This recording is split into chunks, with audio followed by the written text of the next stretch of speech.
తెలుగుదేశం పార్టీతో పోటీ చేయట్లేదు. అంటే మేమిద్దరం వాళ్ళకి ఎలా కావాలంటే మనం పనిచేసే వాళ్ళం, పల్లకీలు మోయాలి. ఇంకా పల్లకీలు ఎంతకాలం మోస్తాం? దశాబ్దాలు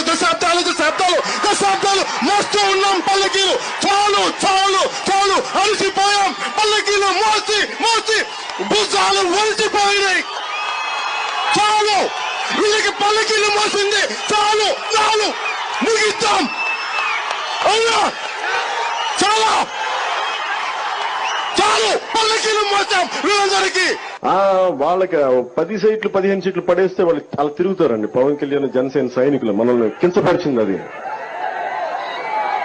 ఏమీ ఆశించకుండా సహాయం చేస్తే వాళ్ళకి వాళ్ళ కుక్క బిస్కెట్లు పడేసి 15 సీట్లు పడేసి ఇది వాళ్ళ అన్న మాటలు బాధ కలగదా? మనకి కోపం రాదా? మనకి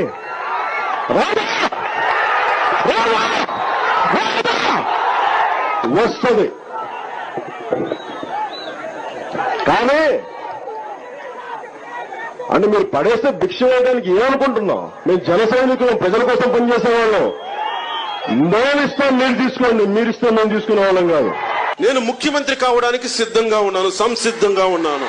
ఇంత గుండె దమ్ముగా నేను 2019లో కూడా చెప్పలేదు. నాకు తెలుసు ఆ సంగతి. ఎందుకంటే సత్తా ఉందా లేదా నాకు నేనే ఒక సెల్ఫ్ డౌట్. నాకు ఈ రోజు నేను చెప్తున్నాను, సాక్షాత్తు శ్రీపాద శ్రీవల్లభుడు సాక్షిగా చెప్తున్నాను. ముఖ్యమంత్రి స్థానం గనుక మీరు ఇస్తే ఆంధ్రప్రదేశ్ ని అత్యంత ఉన్నత నెంబర్ 1 రాష్ట్రంగా దేశంలోనే తీర్చిదిద్దుతాను. అన్ని స్థానాల్లో పోటీ చేయడానికి మన దగ్గర 4 దశాబ్దాల సుదీర్ఘమైన అనుభవం ఒక వ్యవస్థలు ఉన్నాయి మన దగ్గర. తెలుగుదేశం పార్టీ నాయకుల్లాగా పోల్ మేనేజ్మెంట్ తెలుసా? తెలుగుదేశం పార్టీలతోటి మనం పోటీ పడగలమా? 800 నుంచి 1000 మంది బూత్ కార్యకర్తలు ఉన్నారా మనకి ప్రతి నియోజకవర్గంలో?